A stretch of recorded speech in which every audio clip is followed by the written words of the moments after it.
بسم اللہ الرحمن الرحیم۔ ناظرین، وی لاگ نمبر 1 معارف و مسائل اور پیج ہے 354۔ معارف و مسائل، ایمان کی مختصر اور جامع تفسیر۔ قرآن کریم کا ترجمہ، تشریح اور تفسیر آپ کی خدمت میں ہم پیش کر رہے ہیں۔ معارف القرآن جلد اول، سورۃ الفاتح، سورۃ البقرہ، پارہ اول تا پارہ تیسرا، رکوع 8واں۔ رائٹر ہیں اس کتاب کے مفتی اعظم پاکستان حضرت مولانا مفتی محمد شفیع صاحب رحمۃ اللہ علیہ۔ بسم اللہ الرحمن الرحیم۔ الحمد للہ وکفی وسلام علی عبادہ الذین اصطفی۔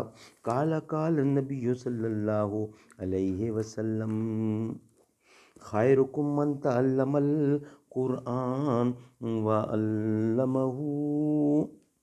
بہترین انسان وہ ہے جو خود بھی قرآن پڑھے اور دوسروں کو پڑھائے۔ وجود زن سے ہے تصویر کائنات میں رنگ، اسی کے ساز سے ہے زندگی کا سوز درون۔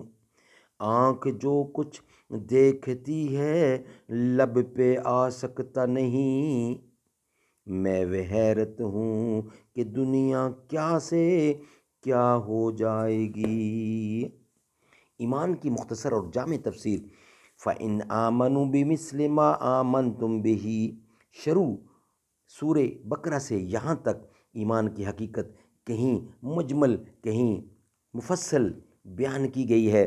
اس آیت میں ایک ایسا اجمال ہے جو تمام تفصیلات اور تشریحات پر حاوی ہے، کیونکہ آمنتم کے مخاطب اور رسول اللہ صلی اللہ علیہ وسلم اور صحابہ کرام ہیں۔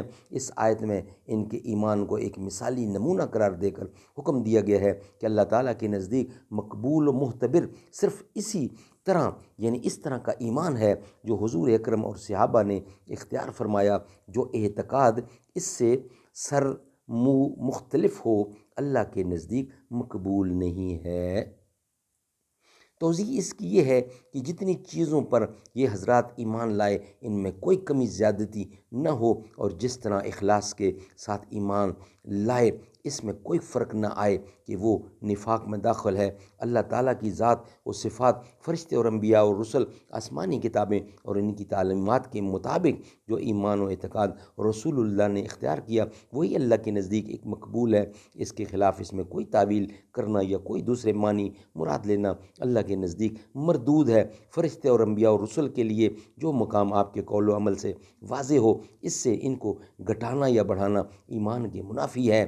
اس توضیح سے ان تمام باطل فرقوں کے ایمان کا خلل واضح ہو گیا جو ایمان کے دعویٰ دار ہیں مگر حقیقت ایمان سے بے بہرہ ہیں، کیونکہ زبانی دعویٰ ایمان کا تو بت پرست مشرکین بھی کرتے تھے اور یہود و نصارہ بھی، اور ہر زمانے میں زندگی و ملحد یعنی زندیق و ملحد بھی، مگر چونکہ ان کا ایمان اللہ پر اور رسولوں پر اور فرشتوں پر اور یوم قیامت وغیرہ پر اس طرح کا نہیں تھا جیسا کہ حضور اکرم کا ہے، اس لیے وہ اللہ کے نزدیک مردود اور نامقبول ہوا۔ کون؟ شیطان۔ اس لیے وہ اللہ کے نزدیک مردود و نامقبول ہوا۔ لعنت اللہ علی کاذبین۔ ناظرین، آج کا پہلا ویلاگ کمپلیٹ ہوا۔ دوسرے ویلاگ کے ساتھ انشاءاللہ آپ سے ملاقات ہوگی۔ میں لب کشا نہیں ہوں، میں لب کشا نہیں ہوں اور محو التجا ہوں، دوری و حاضری میں ایک بات مشترک ہے، کچھ خواب دیکھتا تھا کچھ خواب دیکھتا ہوں، اقبال مجھ کو اب بھی محسوس ہو رہا ہے کہ روضے کے سامنے ہوں اور نعت پڑھ رہا ہوں، میں لب کشا نہیں ہوں۔